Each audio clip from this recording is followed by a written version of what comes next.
আসসালামু আলাইকুম। কেউ কি বুঝতে পারছেন এটা কিসের আচার?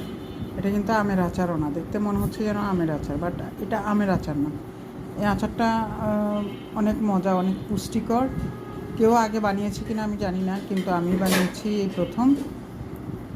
এটা হচ্ছে যে আদা আদার আচার। আদার আচারটা আমি একটু মানে মশলা ওরকম বেশি দিই নাই, হালকা মশলা, তেলও ওরকম না। আমি এটা বানিয়েছিলাম যে সিরকার উপরে আগে ভেজে ফেলেছিলাম এটাকে, তারপরে ভেজে পরে একটু তেঁতুলের কাজ, তারপর হচ্ছে যে একটু পাঁচফোড়ন, তারপরে সরিষা বাটা আর দিয়ে ভেজে ফেলেছি। ভেজে পরে চিনি দিয়ে একটু শিরা করে চিনির শিরাতে দিয়েছি। হ্যাঁ, সরিষার তেলও দিয়েছি, তবে সব কিছু পরিমাণে কম কম কম করে দিয়ে এই আচারটা বানিয়েছি। অনেক টেস্টি, অনেক মজা হয়েছে আচারটা।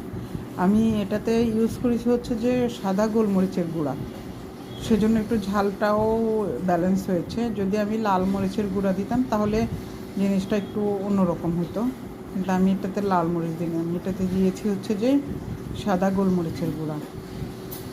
এই আচারটা হচ্ছে আদা তো সব কিছুর জন্য অনেক উপকার। নর্মালি এমনি আদাটা খেতে অনেকে খেতে পারে না, কিন্তু এই আচারের আদাটা যখন বানিয়েছি, আদা দিয়ে যে আচারটা বানিয়েছি, এটা খেতেও মজা লাগবে এবং যে কোনো গলা ব্যথা বলেন বা ঠান্ডা লাগলে এটা ইজিলি খেয়ে ফেলতে পারবে আচারের মতো করে। সেজন্য ওই চিন্তা করে আমি বাসায় আমাদের সবার জন্যই এই আচারটা বানিয়েছি। আপনারাও ইচ্ছে করলে বানিয়ে রাখতে পারেন। এটা লং টাইম রেখে দেওয়া যাবে, ইচ্ছে করলে ফ্রিজেও রেখে দেওয়া যাবে, ইচ্ছে করলে হচ্ছে আপনি ঘরে এমনি নর্মাল বাহিরেও রেখে দেওয়া যাবে। রেখে আপনি এটা লং টাইম খেতে পারবেন।